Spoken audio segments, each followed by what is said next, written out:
My husband emptied our joint accounts to spoil his mistress, thinking he'd left me broke before the divorce. You get nothing, he snapped at the lawyer's office. I just smiled as my lawyer revealed proof of my untouchable $8 million inheritance, along with the secret debts he now had to face alone. You know how sometimes, life just sucker punches you when you're already down? I was still burying my mom, my world already shattered, when I got the first sign my entire life was about to unravel, a pink envelope, hiding a betrayal so deep, it made my stomach drop and my blood run cold. My name is Sierra, and just 2 weeks before, I'd said goodbye to the woman who was my everything. Now, here I was, staring at a mortgage payment rejection notice. Impossible. We had plenty of money. Bryant! I called out, my voice echoing through the empty house. No answer. My husband was working late again. The third time this week. A knot of dread tightened in my gut. I pulled up our joint account on my phone, my hands starting to tremble. The balance made my stomach drop further, $800. Last I checked, we had over $50,000 in savings. $50,000.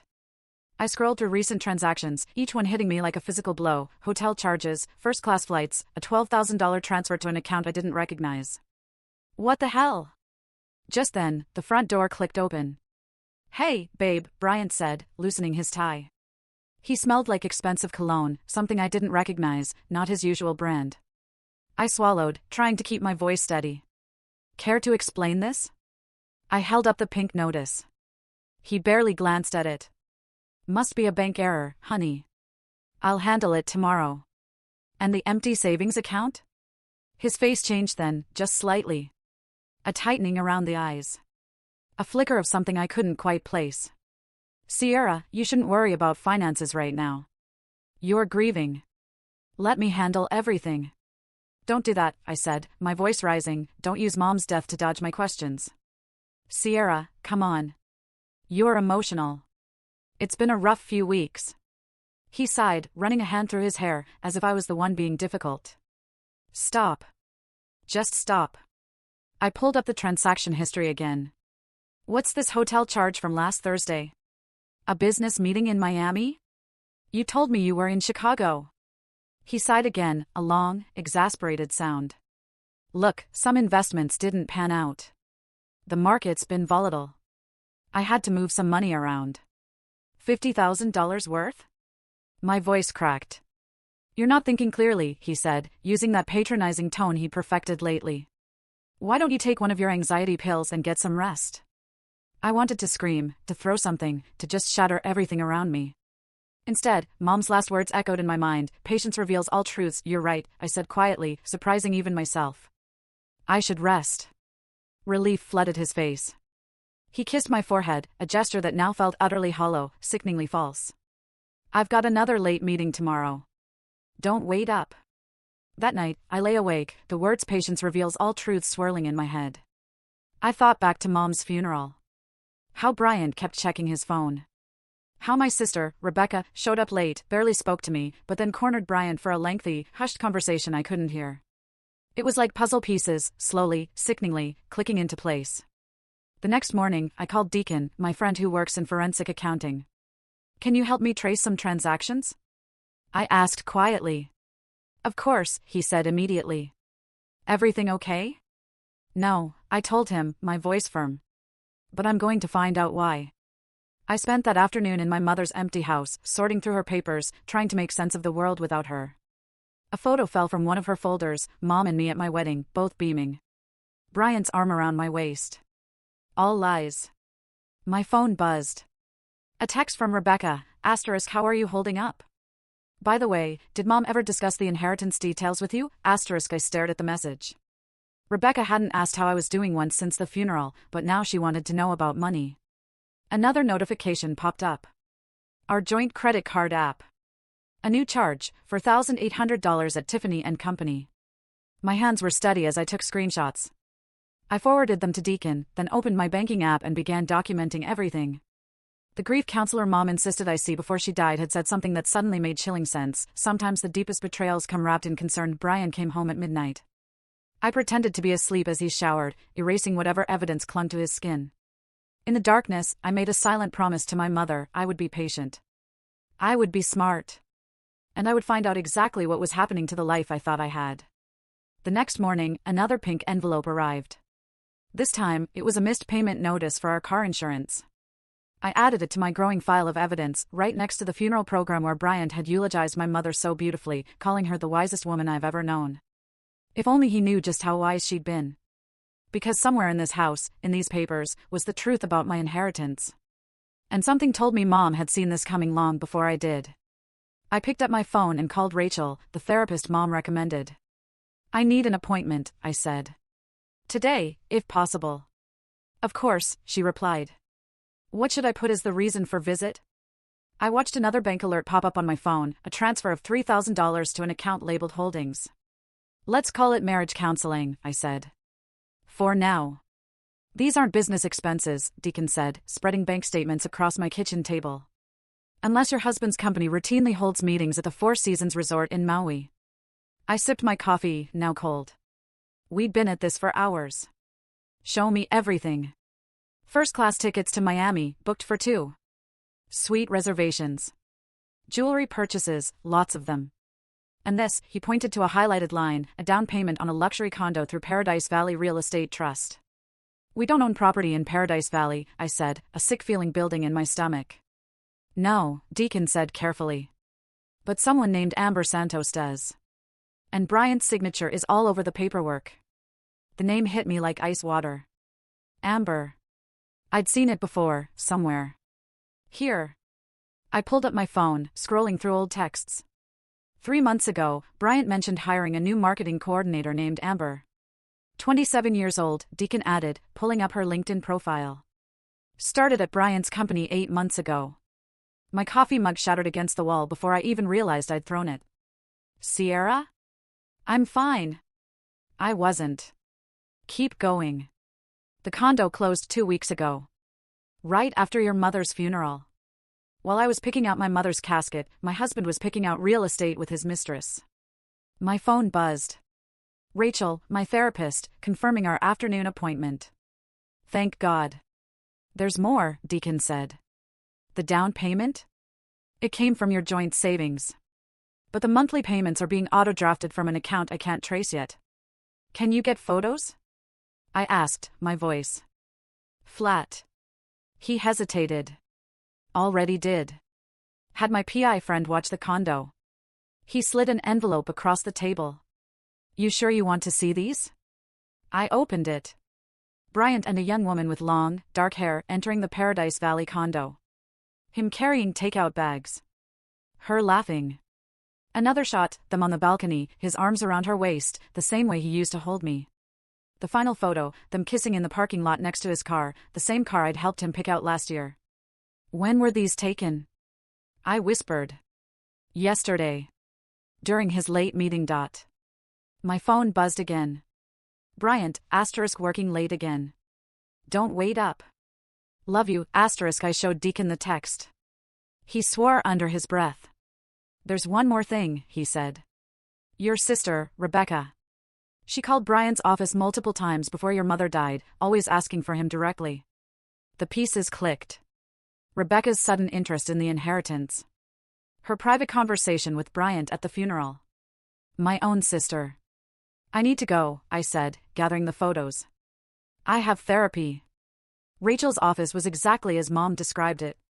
Calm. Peaceful. Everything I wasn't feeling. "Tell me what's happening," Rachel said after I sat down. I placed the photos on her coffee table. "My husband is sleeping with his marketing coordinator and spending my money to keep her in luxury." My voice cracked. How did I discover this?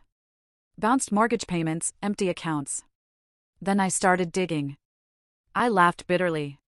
Mom always said I was too trusting. Guess she was right. Your mother meant a lot to you. She was brilliant. Successful. Built her own empire after Dad left. I wiped my eyes. She tried warning me about Bryant last year. Said he asked too many questions about her estate. And how did you respond? I defended him. Said he was just being thorough. My voice cracked. I'm such an idiot. You're not an idiot, Rachel said firmly. You're someone who's experienced multiple betrayals while grieving. What do you want to do about it? I thought about the photos, the empty accounts, the lies. I want to destroy him, I whispered. Not just leave him. Destroy him. That's a normal feeling, but revenge. No! I cut her off. You don't understand. Mom left me something. Something important. I need to find it before Bryant does. Rachel leaned forward. What did she leave you? I don't know exactly. But the day before she died, she made me promise to read her will carefully. Said there were provisions for protection. My phone buzzed. Deacon, * found something. Come quick, *, I have to go, I told Rachel, standing. Sierra, she called as I reached the door. Whatever you're planning, be careful. Revenge can burn both ways. I thought of the photos, Bryant and Amber laughing on that balcony I'd unknowingly paid for. Sometimes, I said, things need to burn.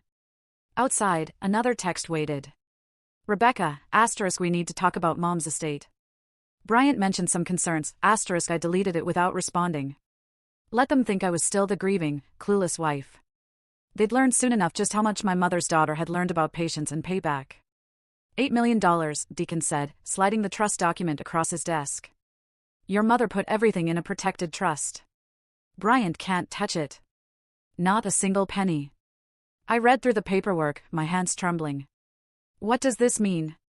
It means your mother was a genius, Deacon said, pointing to specific clauses. The trust requires your sole authorization for any withdrawals. No joint access. No spousal rights. She even included a clause preventing access through power of attorney.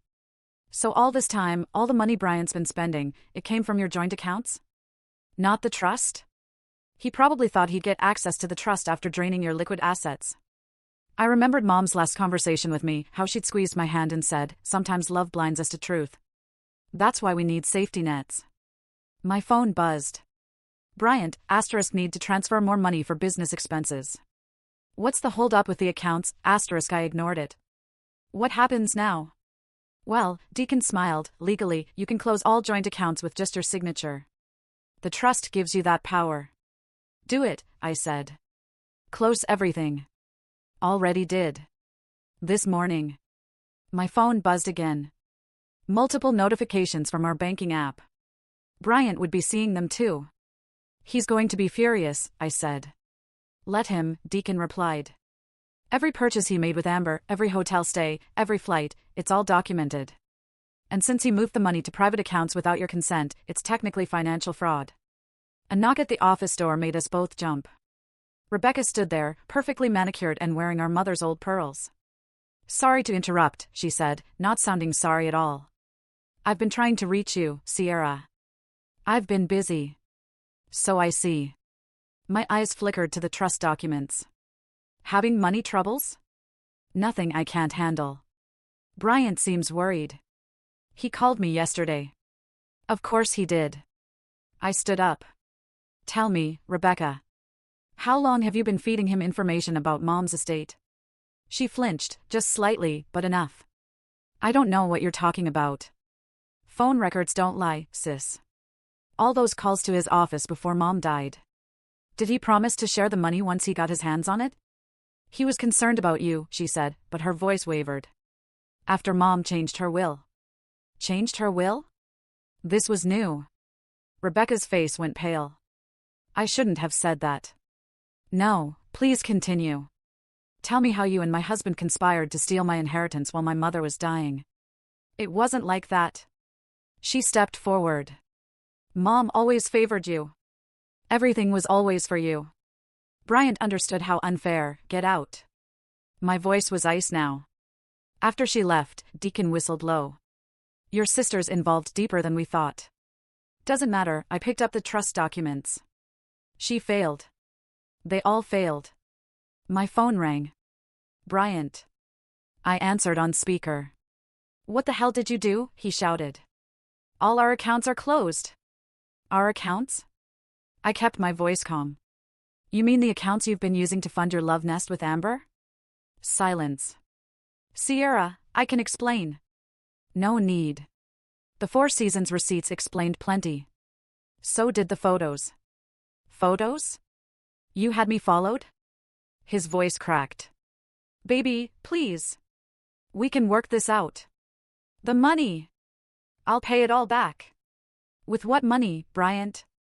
The trust you thought you'd get access to? Another long silence. How did you know about the trust? Mom told me everything would be protected. I just didn't understand what she meant until now. I paused. By the way, those credit cards you've been using? They're all in your name only. Enjoy the debt, UF. I hung up. That, Deacon said, was ice cold. No, I replied. That was just the beginning. My phone buzzed with a text from Rachel. How are you holding up? I typed back, getting stronger every day. Another message popped up from an unknown number. Asterisk, this is Amber. We need to talk. Asterisk, I showed Deacon the message. Don't respond, he warned. Not yet. Let them sweat. I gathered my things, including copies of the trust documents. I need to go home. There's something in Mom's papers I need to find. The changed will Rebecca mentioned.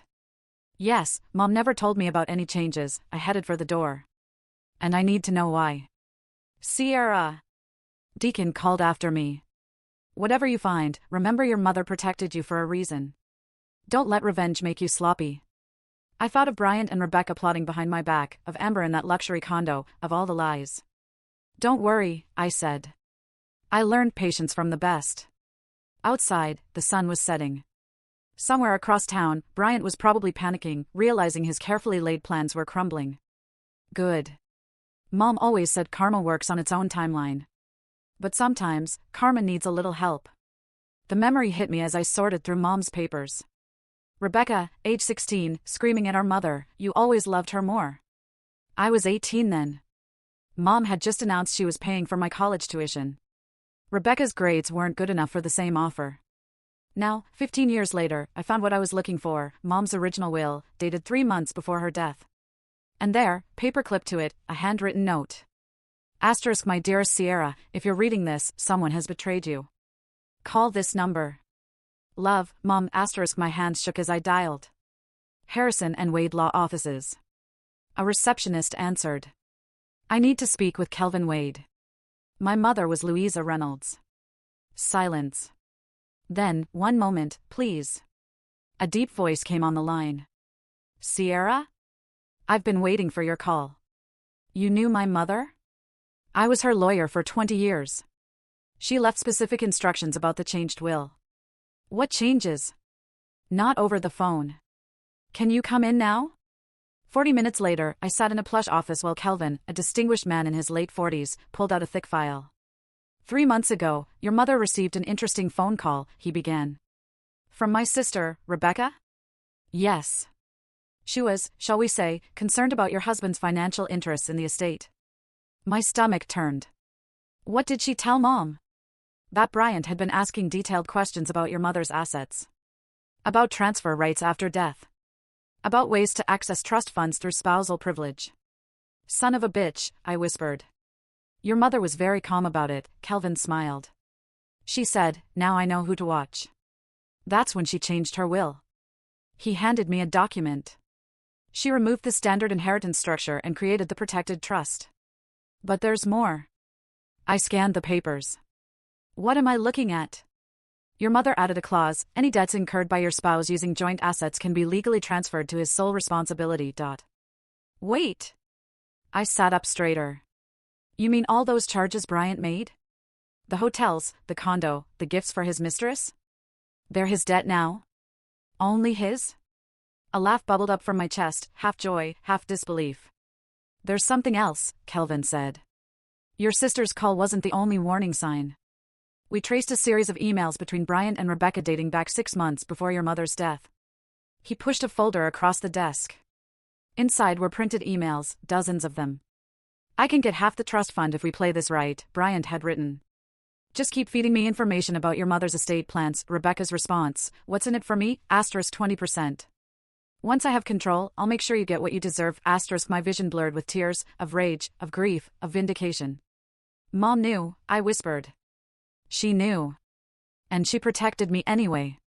She did more than that, Kelvin said. She left you a weapon. My phone buzzed.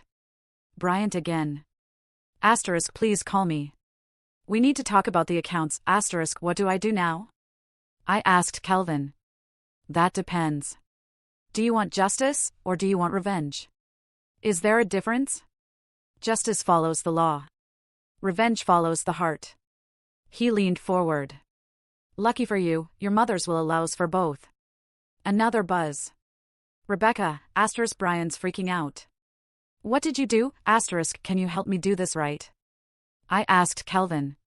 Your mother retained my services for you, paid in full. He smiled. She said you'd need a shark. I showed him my phone with both messages displayed. Tell them nothing, he advised. Let them worry. Meanwhile, we'll start the paperwork to transfer all debt to Brian's name. And Rebecca? The emails prove conspiracy to commit financial fraud. She's not as protected as she thinks. I stood to leave, feeling stronger than I had in weeks. Sierra. Kelvin called after me. Your mother said something else. She said, tell her to remember the garden. The garden where Mom taught me to pull weeds. You have to get the roots, she'd said. Otherwise, they just grow back stronger. I understand, I told Kelvin. When can we start? We already have. I filed the first motion this morning. Outside, the sun was shining. My phone buzzed again. Amber, your husband isn't who you think he is. I actually laughed out loud. No, Bryant wasn't who I thought he was. But then again, neither was I. Time to do some weeding, I whispered, and headed to my next therapy appointment. I had a lot to tell Rachel about karma, justice, and the difference between revenge and righteousness. Mom always said, every garden needs pruning sometimes. Bryant and Rebecca were about to learn exactly what that meant. All assets have been frozen, Kelvin announced, sliding the court order across his desk. And every debt Bryant incurred has been legally transferred to his name only. How bad is it? I asked. The condo down payment? His debt. The credit card charges? His debt. The luxury car lease for Amber? His debt. Kelvin's smile was predatory. Roughly $428,000 in total. My phone lit up. Bryant calling again. You should answer it, Kelvin suggested. On speaker. I pressed the green button. What the hell is happening? Bryant's voice cracked. The bank just called. They're closing on the condo. Really? I said sweetly. The one you bought for Amber? Sierra, please. I can explain everything. Like you explained the empty accounts? The bounced mortgage payments? The jewelry receipts?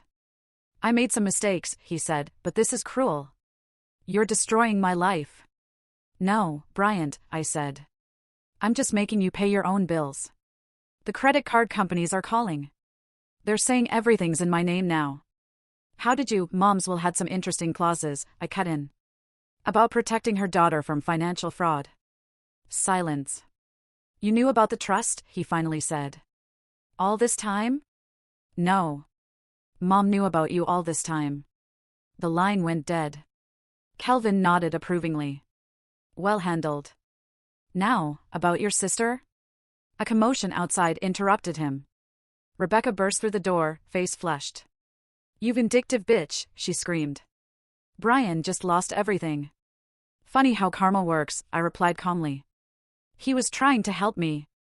Mom left me nothing. Nothing. He promised to share the money once he stole it from me. I stood up. Those emails between you two were pretty clear about the plan. She paled. What emails? The ones where you agreed to help Brian steal my inheritance for 20%. I stepped closer. Tell me, what's 20% of zero, Miss Reynolds? You're not authorized to be here, Kelvin interrupted smoothly. And given the evidence of conspiracy to commit fraud, I suggest you leave before we contact the authorities. Rebecca's hands trembled. You can't prove anything. Actually, I pulled out my phone, playing a recording. We can. Her own voice filled the room. Just keep feeding me information about your mother's estate plans. You recorded our calls? She whispered. No, Mom did. Right after you warned her about Brian's questions. I smiled. She didn't just change her will that day. She started gathering evidence. Rebecca stumbled backward. This isn't fair. You always got everything. I got what I earned. I snapped. While you were partying through college, I was helping Mom build her business. While you were demanding handouts, I was learning from her. Ladies, Kelvin warned. Let's keep this professional. My phone buzzed. Amber again. Asterisk, we need to meet. There's something you should know, asterisk, I showed Kelvin the message. Set it up, he advised, but in public. And wear this. He handed me a small recording device. Rebecca was still standing there, shell-shocked. What happens now? Now, I gathered my things, now you get to watch everything fall apart, just like you and Bryant planned for me. I'll tell everyone what you did, she threatened. How you ruined him. Go ahead.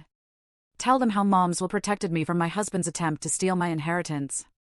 Tell them how you helped him plan it during her final months. I reached the door. Tell them everything.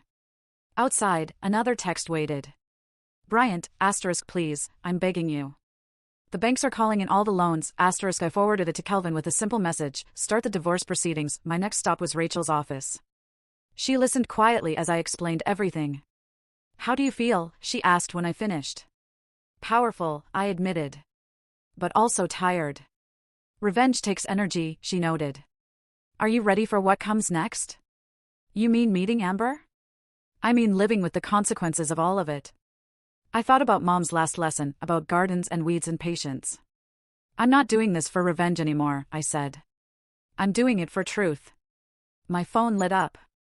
A message from Deacon, asterisk, just trace the money trail. You need to see this. Amber isn't who we thought, asterisk, then another text from Amber herself, asterisk, Starbucks tomorrow, 2 p.m. There's something about Bryant you need to know, asterisk, I showed Rachel the messages. Be careful, she warned. Sometimes the truth is more complicated than we expect. I know, I said, touching the recording device in my pocket. But Mom always said knowledge is power. And tomorrow, I'd find out just how powerful the truth could be. Amber was already waiting when I arrived at Starbucks, stirring her drink with perfectly manicured nails. She looked younger in person than in the surveillance photos, barely pushing 30. Thanks for meeting me, she said as I sat down. Let's skip the pleasantries. I placed my phone on the table, recording app running. You wanted to talk, so talk. She smiled. Not the guilty smile I expected, but something sharper. You think you know what's happening here, don't you? I know my husband drained our accounts to keep you in luxury. Your husband? She laughed. Is an idiot. And you're not the first wife he's tried to rob. That hit me like a slap. What? Bryant was married before? Did he tell you that? To a woman in Florida. Left her bankrupt too. I gripped my coffee cup tighter. You're lying. Amber pulled out her phone, pulled up documents. Margaret Stevens, married to Bryant Clayton for 14 months in 2018. He cleaned out their joint accounts, claimed business investments gone wrong, then disappeared. How do you know this? Because I'm not really a marketing coordinator. She leaned forward. I work for an insurance fraud investigation unit.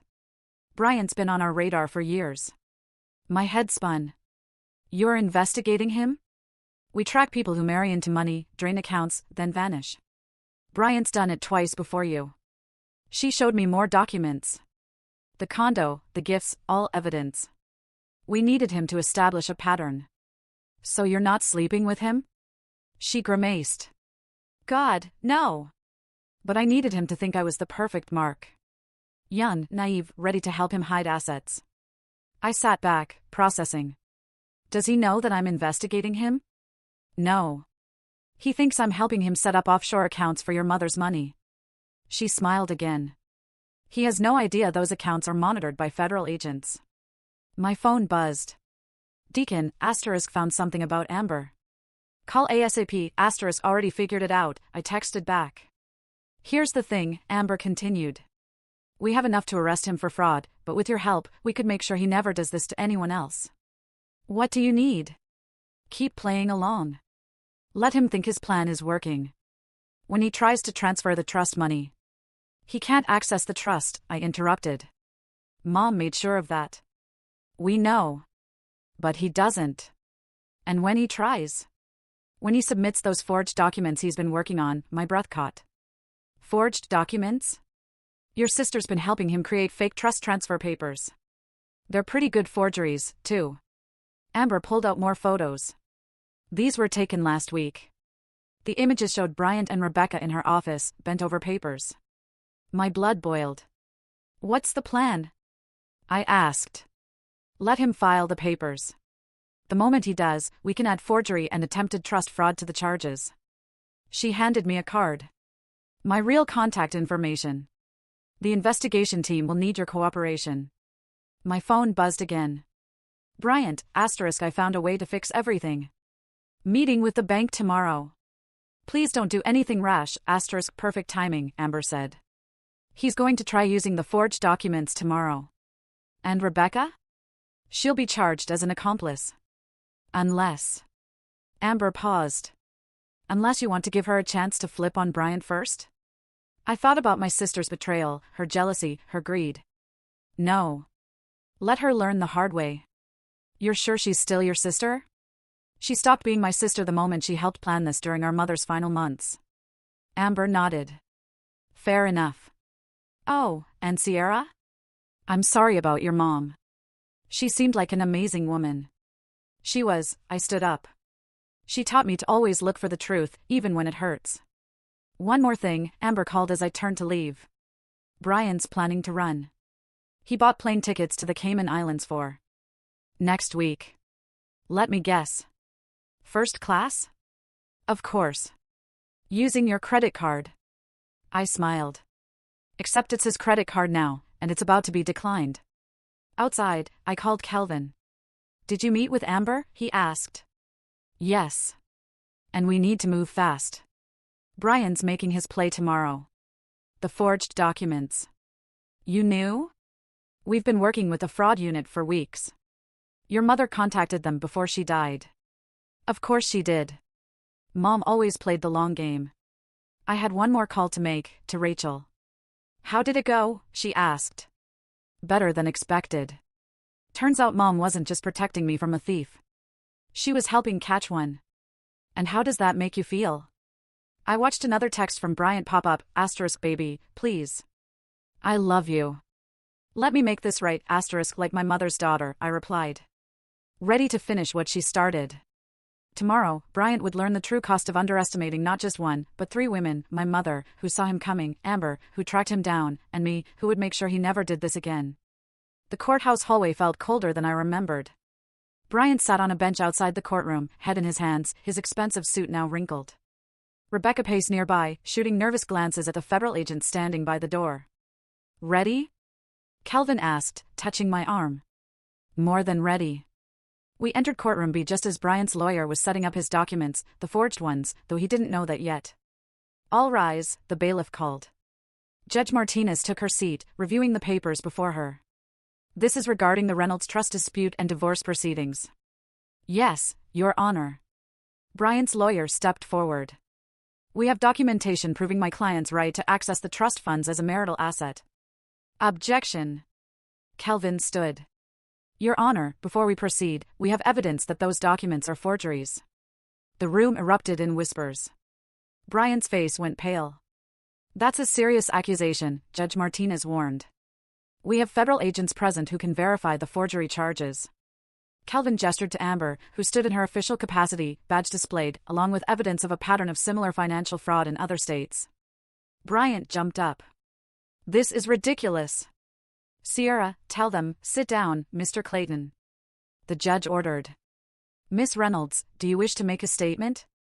I stood, my voice steady. Yes, Your Honor. Those documents were forged by my husband and sister in an attempt to steal my inheritance. We have surveillance photos, email evidence, and testimony from federal investigators proving this conspiracy. Rebecca gasped. Bryant's lawyer frantically flipped through his papers. Furthermore, I continued, my mother's will specifically protected against this type of fraud. All debts incurred by my husband using our joint assets have been legally transferred to his name alone. Your Honor, Bryant's lawyer interrupted, we weren't aware of any federal investigation because your client was the target. Amber stepped forward, presenting her credentials. Mr. Clayton has a history of marrying wealthy women, attempting to seize their assets, then disappearing. We've been tracking him for months. Judge Martinez examined the evidence files. Mr. Clayton, do you have anything to say about these allegations? Bryant stood, straightening his tie. Your Honor, this is all a misunderstanding. My wife is emotional after her mother's death, the death you discussed with my sister while planning to steal my inheritance? I interrupted. The death that you saw as an opportunity? Miss Reynolds, the judge warned, but I could see approval in her eyes. Your Honor, Kelvin spoke up, we have recorded conversations between Mr. Clayton and Rebecca Reynolds plotting this theft during Mrs. Reynolds' final months. Would you like to hear them? Rebecca burst forward. It wasn't my idea. Bryant said we'd split the money. Shut up. Bryant shouted. Order. Judge Martinez banged her gavel. Mr. Clayton, based on this evidence, I'm denying all claims to the trust funds. Furthermore, I'm authorizing the federal agents to take you into custody for questioning regarding multiple fraud charges. 2 agents moved forward as Bryant tried to bolt for the door. They caught him easily. Sierra, please, he begged as they cuffed him. I did it for us. No, I said quietly. You did it for you. Just like you did to Margaret in Florida. His face crumpled at the mention of his previous wife. How did you? Your girlfriend isn't really your girlfriend, I smiled. But she is really good at her job. Amber stepped forward, showing her badge again. Mr. Clayton, you're under arrest for multiple counts of fraud, forgery, and attempted theft. You have the right to remain silent. Rebecca tried to slip out during the chaos, but another agent stopped her. Miss Reynolds, we'll need you to come with us too. Conspiracy charges. Sierra, she pleaded. I'm your sister. You stopped being my sister the moment you helped him plan this during Mom's final days. Judge Martinez banged her gavel again. In light of these developments, I'm granting an immediate divorce decree. Miss Reynolds, the trust remains solely in your name, and all debts incurred by Mr. Clayton are his responsibility alone. I watched as they led Bryant and Rebecca away in handcuffs. Your mother would be proud, Kelvin said softly. My phone buzzed. Rachel, how did it go? I typed back, * justice served. Mom's way, * outside the courthouse, Amber caught up with me. We'll need you to testify when this goes to federal court. I'll be there, I promised. For Margaret too. You know what's funny? Amber said. Bryant kept calling you naive. But your mother built this trap months ago, and he walked right into it. I thought about Mom's last words to me, sometimes the best revenge is simply letting truth come to light. She was right, as always. The truth had come to light, and it had burned brighter than any revenge I could have planned. Now I just had one last thing to do, visit Mom's grave and tell her how it all played out. She'd appreciate that. She always did love a good story about justice served. Did bringing him down give you peace? Rachel asked, studying my face across her office. I placed a newspaper on her coffee table. The headline read, Financial Predator Sentenced. Man gets 12 years for multi-state fraud scheme. Not peace exactly, I said, but clarity. Tell me about the sentencing. Bryant cried when they read the verdict, begged for mercy, claimed he'd changed. I laughed softly. The judge wasn't moved, especially after Margaret testified about how he'd left her homeless. And your sister? 3 years, with restitution payments. She wrote me a letter from jail, trying to explain. I pulled out the crumpled paper. Want to hear it? Rachel nodded. Dear Sierra, I read. I've had time to think about what jealousy cost me. Not just my freedom, but my sister, my family. Mom would be so ashamed. I stopped, folding the letter. I haven't written back. Will you? I don't know. Some bridges stay burned. My phone buzzed. Amber, * just closed another case. Your mom's trust structure helped us catch 3 more guys running similar scams, * thank you. I showed Rachel the message. Mom's still helping people, even now. Speaking of your mother, Rachel said, tell me about your visit to her grave. I touched the fresh-cut roses in my bag, waiting to be delivered there after our session. I go every Sunday. Tell her about the week, about the lives she saved by stopping Bryant. What would she say about everything that's happened? She'd probably quote her favorite saying, the truth doesn't need revenge to win. It just needs time to surface. Rachel smiled. Wise woman, she really was. I stood up, gathering my things. Which reminds me, I have something for you. I handed her an envelope. Inside was a check and a note. What's this? Mom prepaid for my therapy before she died, but she also left instructions to thank you properly once everything was over. I gestured to the check. That's for your domestic violence support program. Rachel's eyes widened at the amount. Sierra, this is too much. Mom said you'd say that. She also said to tell you, help the next one who needs to find her strength. Outside, the autumn air was crisp. I drove to the cemetery, roses in hand, and sat by Mom's grave. Hey, Mom, I said softly. Brian's going away for a long time. Margaret got her restitution money. Rebecca, well, she's learning some hard lessons. A breeze rustled the flowers. Amber called today. Your trust fund setup is helping catch other predators. You're still protecting people, just like always. My phone buzzed. Deacon, * dinner tonight? Got someone I want you to meet, * not ready, I texted back. Just dinner, he replied. * no pressure. She's a forensic accountant too. Thinks your mom's estate planning was brilliant, * I smiled, remembering Mom's words, * life keeps moving, Sierra. So should you, * okay, Mom, I said to the grave. Maybe you're right. Again. I laid the roses down and stood up. But something caught my eye. Another fresh bouquet, white lilies. Rebecca's favorite. A note nestled among them read, I'm sorry for everything, ah. My throat tightened. Mom's voice echoed in my memory, * forgiveness isn't about forgetting. It's about choosing peace over pain, * still teaching me, I whispered. Still guiding me. I took out my phone and pulled up Rebecca's last letter. Maybe some bridges could be rebuilt. Slowly, carefully, with better foundations. Dinner sounds good, I texted Deacon. But first, I need to write a letter. Sitting by Mom's grave, I began typing.